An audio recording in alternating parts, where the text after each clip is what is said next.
여기저기에서 모범택시 3에서 연기했었던 이재훈에 대한 비판이 있다는 걸 제가 알고 있었습니다. 뭐 트위터나 여러 가지 인스타그램 이런 데서 이제 이재훈이가 모범택시 3에서 계엄령을 해제하는 역할을 맡았고 그걸 뭔가 이제 미화하는 듯한 사실을 왜곡한 그 부분에 대해서 애국 시민들이 화가 많이 나 있었는데 제가 이제 기사를 천천히 읽어봤어요. 비판이 많으니까 나름대로 언론 인터뷰를 통해서 본인의 입장을 항변을 하는 것 같습니다. 제가 뭐 보진 않았습니다만은 가장 중요한 것은 통제받지 않은 권력이 비상계엄을 선포하려고 하는데 이거를 이재훈이가 막았고 그래서 민주주의를 살렸다 뭐 그런 어떤 뭐 장면인 것 같아요. 인터뷰를 통해서 뭐라 얘기하는 거야 이재훈이가 권력이 통제되지 않은 상황에서 어떤 위험이 발생할 수 있는지 그럴 때 시민들의 선택과 연대가 얼마나 중요한지를 이야기하고 싶었습니다. 모범택시 3에서 이재훈은 최종화에서 시민들과 함께 비상계엄을 막아내는 주인공을 연기했다. 이거는 시청률을 보면 13.3%를 기록해서 SBS 연기 대상을 받았다.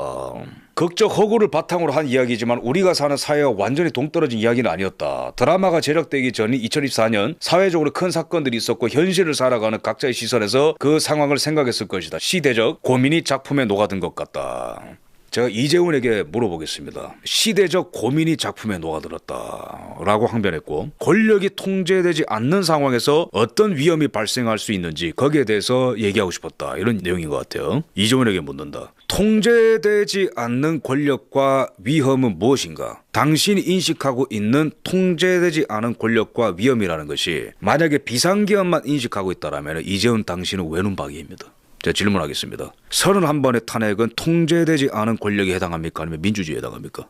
대통령, 장관, 총리, 감사원장, 검사, 방통위원장에 대한 무차별적인 탄핵은 통제된 권력입니까? 절제된 권력입니까? 통제되지 않은 권력입니까? 여기에 대해서 말을 안 하는데 무슨 시대적 고민이라는 얘기를 합니까? 모르면 그냥 입을 닫고 사십시오.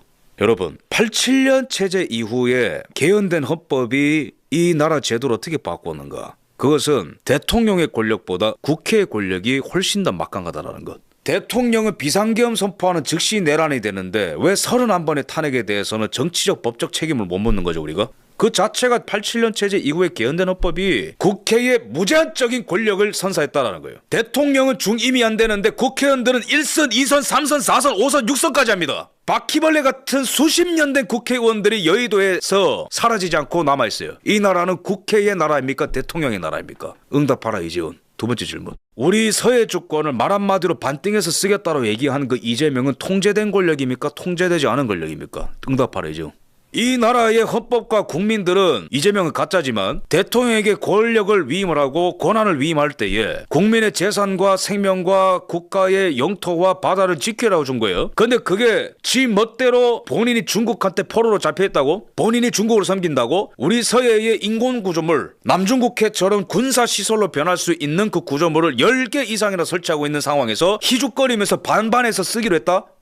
이게 바로 통제받는 권력입니까? 이재훈 응답해라. 당신이 생각하는 통제받는 권력은 도대체 뭐야? 말장난하지 말고 나는 그냥 개딸 민주주의를 원한다고 얘기해. 그냥 나는 이재명 총통이 독재했으면 좋겠다고 얘기를 하라고. 비겁하게 빠져나가지 말고. 배우들도 말이죠 책임감 있게 활동해야 돼요. 나는 연기를 했을 뿐이다. 헛소리하지 말라고. 시청률 저 정도 나오고 연기 대상 받을 정도면은 대중들에게 잘못된 상식과 인식을 심었다라는 그 책임감을 가지라고. 연기했다고 장땡하지 말고.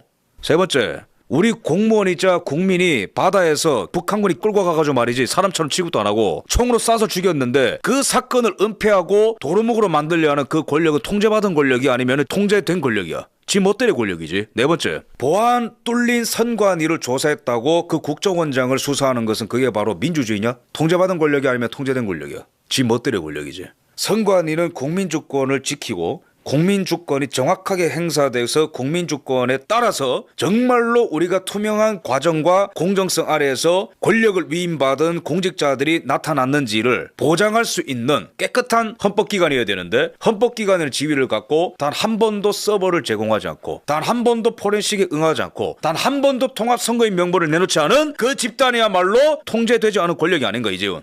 그러면 이 대한민국이라는 나라를 이 통제되지 않은 선관위와 사법부와 국회가 통째로 집어삼키려고 하는 이때에 대한민국이 다시 한번 상권 분립으로 돌아가야 된다라는 그 외침이 바로 비상계엄이라고. 거꾸로 봐야 된다고.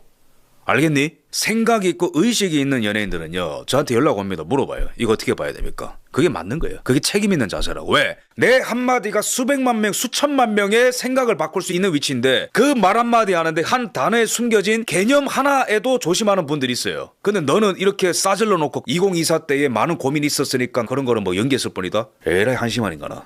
우리 연금을 녹여서 환율 방어하는 거는 통제된 거에 통제 안 받은 거예요. 지 멋대로 권력이죠. 그죠? 이런 거에 대해서 눈을 감고 어떻게 당신이 통제되지 않은 권력이라고 계엄령을 비판할 수 있냐고. 북한을 국가로 취급하는 거는 드론 날린 민간인에게 역으로 책임 묻겠다라는 거는 우리한테 도발하는 북한한테 책임 안 묻고 민간인에게 도발 책임을 묻겠다라는 이재명은 멋대로 돈을 찍어서 환율 박살내는 거는 이게 다 통제되지 않은 거예요. 아홉 번째, 이재명 말 안 들었다고 수갑 채우는 거는 이진수 반통위원장. 이게 통제된 거야? 이거는 끔찍한 전체주의 사회로 가는 과정에서 우리가 일반적으로 볼 수 있는 광경입니다. 히틀러의 나치화나 스탈린과 레닌의 공산화나 그 과정에서 우리가 볼 수 있었던 건 뭐냐면은 독재자가 눈앞에서 권력을 키워가는데도 이 사람이 이 나라의 민주화를 이루어주겠거니 거기에 다 속아 넘어간 사람들, 그 선동에 편승한 자들, 그 권력자들이 떡고물로 나눌 수 있는 권력에 눈이 먼 자들에 의해서 공산화와 독재화가 다 진행됐던 겁니다. 10번째, 미세먼지로 난리인데 중국에 미세먼지 없다라고 사실을 무시하는 거는 통제받은 거냐 아니면 안 받은 거냐 응답하라 이제. 여기까지 하겠습니다.